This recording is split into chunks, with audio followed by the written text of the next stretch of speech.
que vienen exactamente a las 2 de la tarde con Info Noticias. Oye, ahí estoy ajustando la cámara.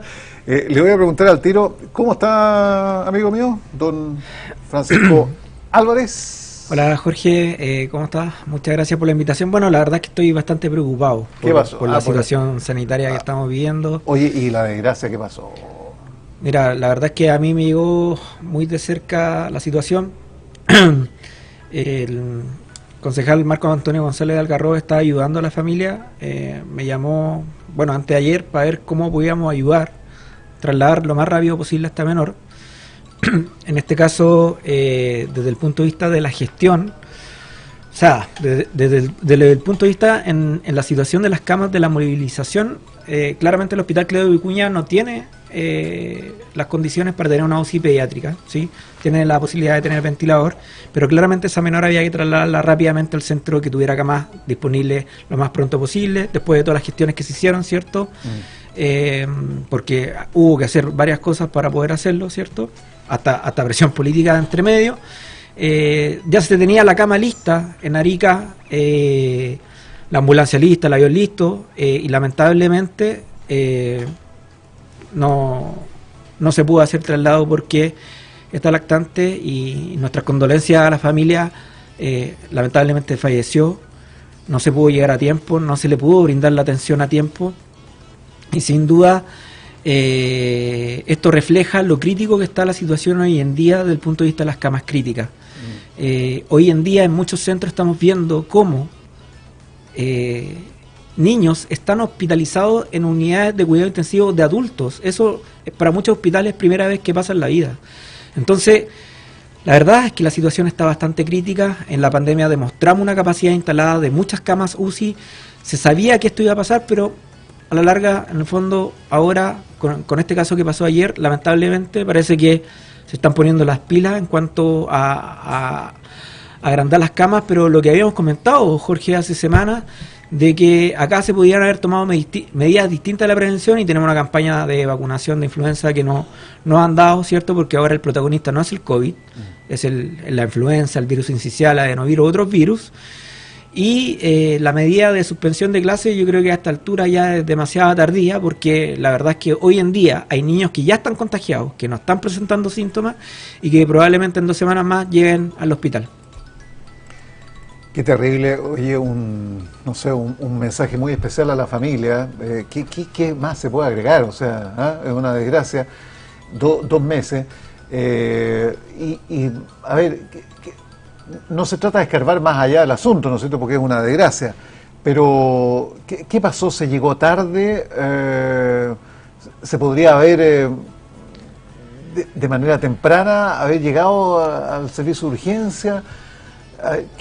En el fondo, ¿qué quiero decir? Tenemos que llegar con un mensaje, con una idea, digamos, para que pueda servir de reflexión también, ¿no es cierto? Sí, mira, yo creo que aquí hay una falta de gestión. No le echo la culpa al hospital Cledo Vicuña, porque el hospital en sí trató de hacer lo que pudo dentro de los recursos que el hospital tiene.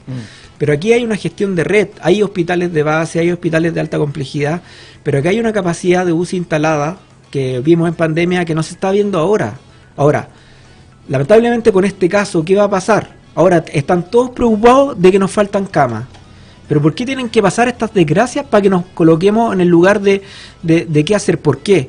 A mí mucha gente me ha preguntado, porque yo sé que hay algunos políticos, y de hecho he hablado con muchos de ellos, que han planteado hacer una nueva alerta sanitaria. Y les quiero decir que la alerta sanitaria que hoy día está vigente desde el 2020 por la pandemia del COVID, que se renovó en marzo de este año y que está vigente hasta agosto, sirve para poder tener el control de camas. De hecho, en la normativa vigente, en el artículo 2 bis, en el número 10, dice: coordinar la red asistencial del país de prestadores públicos y privados. Para lo anterior, podrá solicitar de los establecimientos públicos y de los establecimientos privados la facilitación a los precios previamente convenidos del otorgamiento de prestaciones asistenciales que no puedan postergarse sin grave perjuicio o que han sido postergados a causa de la situación actual.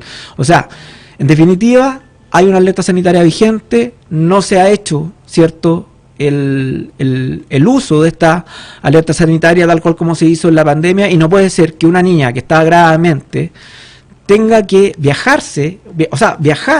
Imagínate, es una locura, Jorge. No es lo mismo un paciente hospitalizado en un punto fijo que trasladarlo en una ambulancia y después subirlo en un avión. Todo eso implica un riesgo. Incluso si la lactante hubiese sido trasladada, incluso corría el riesgo de fallecer en el camino. Entonces, en el fondo acá yo creo que en este caso en particular lo que hubiese sido lo más rápido era que hubiese estado hospitalizada desde el primer día en una cama, ¿cierto? UCI pediátrica con todos los equipos y con todo los equipamientos, ¿cierto? Pero claramente no estuvo la disponibilidad de tiempo y acá hacemos una llamada a la autoridad central, porque esto no es tan solo una realidad que nosotros veamos como región, es una realidad país y al final, en definitiva, en este caso lo están pagando los niños muy caro y las familias también. Francisco, para tenerlo claro, porque se habla de camas pediátricas, ¿no? Sí. ¿Qué es lo que involucra? Porque uno dice, a ver, ¿qué es lo que es cama, no es cierto? Porque no solamente es la cámara física, ¿no es cierto? Es todo el equipamiento tecnológico que te estabiliza, que te soporta, digamos, la vida de un lactante en este caso. ¿Qué conlleva esta cama? Para tenerlo claro, digamos, o sea, ¿no? primero, cuando estamos hablando de una cama UCI no puede estar instalada en cualquier lado. O sea, por ejemplo, en cualquier sala no puede estar instalada una cama UCI. Requiere claramente un box o instalaciones que cumplan con las condiciones mínimas de higiene y seguridad. ¿Por qué? Porque en el fondo un paciente que está UCI está crítico, su inmunidad está muy baja y por lo tanto cualquier contaminación cruzada o cualquier cosa que se haga mal desde el punto de vista de infecciones se puede contagiar con una infección nosocomial del hospital y eso claramente pudiese tener otro impacto negativo en la salud. Por lo tanto, ya tiene que tener unas condiciones mínimas de higiene y seguridad. Por otra parte, requiere equipamientos hechos para los niños, para los lactantes, que son diferentes dependiendo de la edad, ¿ya? Y lo más importante, necesita equipos capacitados. Y no es lo mismo equipos capacitados para atender a adultos que para atender a niños. De hecho, por ejemplo, yo soy me especializo, ¿cierto?, principalmente en adultos. Yo, por ejemplo, para aprender en niños tengo que estudiar, tengo que capacitarme para eso, y eso no se aprende de un día para otro. Ahora también hay una buena intención que está haciendo el Colegio Médico con la Sociedad Chilena de Medicina Intensiva de hacer un curso enfocado sobre todo a los profesionales de salud que tienen expertise en adultos para que se capaciten en pediatría, pero yo creo que tiene que haber acá un soporte de la autoridad sanitaria en cuanto a más recursos, habilitar la capacitación, ¿cierto?, para poder atender a los niños y sin duda, o sea, volver a tener la capacidad que demostramos en algún momento en la pandemia, o sea, si se toma el control total de las camas, tanto públicas y privadas, y se hace una capacitación adecuada y se dan todos los recursos necesarios, claramente podemos enfrentar esta contingencia de mejor manera. Pero si no, vamos a tener que seguir viendo lo que pasó ayer en San Antonio y se puede volver a repetir en cualquier otro punto del país. Eso te iba a preguntar, o sea, a la luz de lo que ha ocurrido y las determinaciones y las decisiones que pueda haber adoptado o no adoptado, digamos, el nivel central de la salud del Ministerio, esto se podría repetir, ¿no? Esto es parte de un escenario que también, entendámoslo, es parte de la vida, ¿no? Que niños débiles, niños que lamentablemente vengan también con genéticamente, digamos, que hayan nacido con algún tipo de malformación o que no estén preparados médicamente o físicamente para resistir, van a tener que lamentablemente fallecer. ¿Cómo advierte, digamos, esa realidad? Lo veo complejo, sobre todo tomando en cuenta que tú tienes a Jorgito y yo tengo a la Leo en la casa. Yo creo que en el fondo aquí se deben adoptar todas las medidas para que no se muera ni un niño más. O sea, por supuesto. Ahora, lamentablemente eso se va a ocurrir, sí. Incluso hasta nuestros propios hijos están expuestos, ¿cierto?, a que la pasen mal. Ya tampoco lo queremos, ¿cierto? No queremos que nadie la pase mal. Pero estamos enfrentando una realidad que es muy cruda. O sea, estar 2 años en pandemia tuvo impactos negativos sin duda en lo social, en lo económico, pero también desde el punto de vista de la inmunidad de los niños, ¿cierto? ¿En qué sentido? Hay niños que claramente, como en lo social, no tuvieron expuestos, ¿cierto?, no alcanzaron la madurez suficiente para desarrollar una inmunidad competente que les permitiera enfrentar de buena manera a los virus. Por otra parte, nosotros, los adultos, también estuvimos escondidos prácticamente 2 años. Y de hecho, incluso, y coloco ejemplo, muchas personas, adultos, amigos, me dicen, oye Pancho, ahora me resfrío, pero siento que me da más fuerte que antes. Y eso también tiene una relación de que el cuidarnos del COVID, claramente nuestra inmunidad no se vio tan expuesta, por lo tanto estamos más débiles en general todos a que, por ejemplo, pasemos un resfrío más fuerte o que incluso este resfrío más fuerte nos lleve al hospital.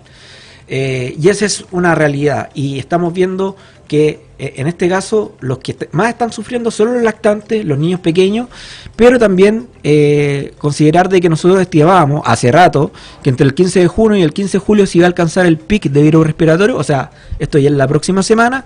En 2 semanas más el escenario va a ser, no tan solo vamos a tener una gran cantidad de niños hospitalizados, sino que vamos a tener una gran cantidad de personas mayores y enfermos crónicos también. Ahora, sin ánimo de polemizar, ¿no es cierto? Se han tomado, tú sabes perfectamente, digamos, tuviste el cargo ahí de Seremi Regional de Salud, ¿qué tal? ¿Se han tomado las medidas, los resguardos? ¿No pasa por ese tema, digamos? No, mira, yo creo, no he visto, a ver, los hospitales hoy en día están haciendo lo que pueden y están tratando de tener más camas, ¿cierto? Pero yo creo que el ya abrir camas en este minuto es porque la prevención falló. O sea, las políticas de prevención o no se hicieron, o las políticas de prevención que se hicieron fallaron. Yo veo que estamos muy lentos, Jorge. Estoy viendo que no, el ritmo de lo ¿Qué hay que hacer? De lo que está pasando. No, el llamado es que la autoridad sanitaria a nivel central se ponga las pilas, tome el control de todas las camas y diga, oye, estamos en una contingencia, se están muriendo niños, también se están muriendo adultos, necesitamos todos los recursos, no tan solo del mundo público, sino que también del mundo privado. Y esa es la única forma que tienen, es una alerta sanitaria que ya está vigente, o sea, tienen la herramienta administrativa para poder hacerlo, pero en este caso se tienen que poner las pilas con eso. Y ahora ya es muy tarde, Jorge, porque en el fondo, como también lo mencionó, porque me han llamado de otros medios, he dicho lo mismo, o sea, cada minuto que pasa que nos demoremos en capacitar más equipos de salud, en tener más recursos, en abrir camas, ya estamos lamentablemente perdiendo vidas. Esa es la situación actual, y esto va a seguir empeorando. ¿Cuándo es el pic? Ya estamos hablando de esta semana. O sea, ya a partir de la próxima semana podríamos eventualmente ver el pic, pero esto siempre damos un margen de más o menos 2 semanas, o sea, el pic puede ser que sea la próxima semana, o el pic puede ser que sea en 3 o 4 semanas más. ¿Y cuánto dura el pic? La circulación significativa de virus respiratorio, tal cual como también lo señaló el Ministerio de Salud el otro día, puede ser que permanezca hasta la primera semana de septiembre, ¿ya? Pero lo más crudo que ya estamos viendo puede perdurar hasta por lo menos todo julio, hasta la quincena de agosto. Ya ahí la quincena de agosto se espera que baje harto, porque mejora las condiciones de ventilación, ¿cierto? Ya poco a poco vamos entrando a la primavera, y ya hacia la primera, máximo la segunda semana de septiembre, ya tendríamos que tener una situación más normalizada, ¿cierto? Pero hoy en día el llamado es súper claro a que personas mayores, enfermos crónicos y los niños tenemos que cuidarlos. Independiente de que ellos sean la población de riesgo, todos nosotros somos vectores. O sea, yo puedo llevar el virus a la casa y a mí no me va a pasar nada, pero sí puedo contagiar a una persona que sí la pase mal. Yo recomiendo, sin duda, que las personas que vayan a espacios cerrados, como por ejemplo el mall, o usen transporte público, que usen mascarilla. Mascarilla. Fíjate que hay muchos que ya están... o sea, yo he visto cómo ha ido en aumento. Sí. Hay muchas personas mayores que se seguían cuidando a pesar de que la OMS terminó el fin de la pandemia y todo eso, ¿cierto? Pero hoy día estoy viendo harta más mascarilla que antes. Si bien tenemos algunos días que están más despejados, más soleados como el día, ya estamos entrando en pleno invierno casi, ¿cierto? Y las temperaturas heladas, ¿cierto? El frío tampoco nos ayuda porque también debilita la inmunidad, sobre todo si no salgo bien abrigado, y claramente, como vamos todos abrigados, vamos más apretados también en el transporte público, por ejemplo, yo recomiendo totalmente usar mascarilla, sin duda. Ok. Oye, estaremos muy atentos, siguiendo esta información, preocupados de comunicar y también de insistir con estas medidas, ¿no es cierto?, que tú nos estás señalando. El uso de la mascarilla, ojo con la tercera edad, ojo con los niños, es recurrente ver, escuchar, ¿no es cierto?, que hay preocupación. Y la autoridad sanitaria tiene que tomar las decisiones correspondientes, digamos, para enfrentar esta etapa que es tan cruda, que puede estar llegando al pic y que esto se va a prolongar en la próxima semana. Sí, y lo otro, bueno, la medida de autocuidado, el lavado de manos, ventilar de forma natural en lugar del trabajo, en el colegio, en la casa, ¿cierto? Todas medidas que yo creo que quedaron más que internalizadas en la pandemia, pero la dejamos de usar porque, hay que decirlo, la gente estaba chata de la pandemia, entonces... Pero hoy día estamos viendo una situación muy dura. La culpa de la pandemia, al final. Muy dura. O sea, es que una pandemia trae tantas consecuencias. O sea, cada 100 años está pasando, entonces como que... y de hecho, imagínate que hace 100 años, con cero tecnología, imagínate cómo lo enfrentaron. Oye, estaba revisando algunas declaraciones que advierten que ya viene otra pandemia en camino. Bueno, la amenaza siempre está de que aparezca... No, yo creo que el tema de los virus, ¿cierto? Hoy en día es algo que va a ir evolucionando, ¿ya? Siempre, como los científicos siempre están investigando qué puede pasar, ¿cierto? Pero en ese sentido yo creo que en el fondo tenemos que enfrentar la realidad, y nuestra realidad hoy en día, que tenemos una contingencia virorrespiratoria compleja. Yo no te podría afirmar si es que vamos a enfrentar una pandemia este año o el próximo año nueva, pero sí estamos viendo cómo esos virus que siempre habían afectado el invierno, ahora están atacando muy duro y hay que cuidarse. Nunca se supo dónde partió, en Luján al final, ¿dónde partió la verdad? Hay tantos rumores que partió en una feria, que partió en un laboratorio, pero lo que tenemos claro es que el origen del contagio masivo partió en China, y eso está más que claro, y que Wuhan era como el sitio cero. Eso es lo único que tenemos claro. Sin duda los virus van mutando, los coronavirus los tenemos hace rato, porque el COVID es un coronavirus más, ¿cierto? Pero un coronavirus que claramente nos hizo pasar harto mal, porque incluso yo también tuve COVID grave, ¿cierto? Sin duda, durante toda nuestra vida nos vamos a ver a distintas masas, no tan solo el tema infeccioso, sino a otros temas, así que esperemos que esto se acabe, que pasemos agosto, ¿cierto? Ese dicho parece chiste, pero ese dicho que parece chiste, pero la verdad es que está difícil llegar a esa meta. Oye, estamos con Francisco Álvarez, ex Seremi de Salud, químico farmacéutico, ahí vicepresidente, ¿no? Vicepresidente, docente, panelista aquí del programa, hablando de temas de salud. Voy a cambiar absolutamente, nos van quedando algunos minutos. El Papa Francisco, yo no sé si en estos momentos está siendo intervenido o iba a ser intervenido en estos momentos, digamos, en las próximas horas.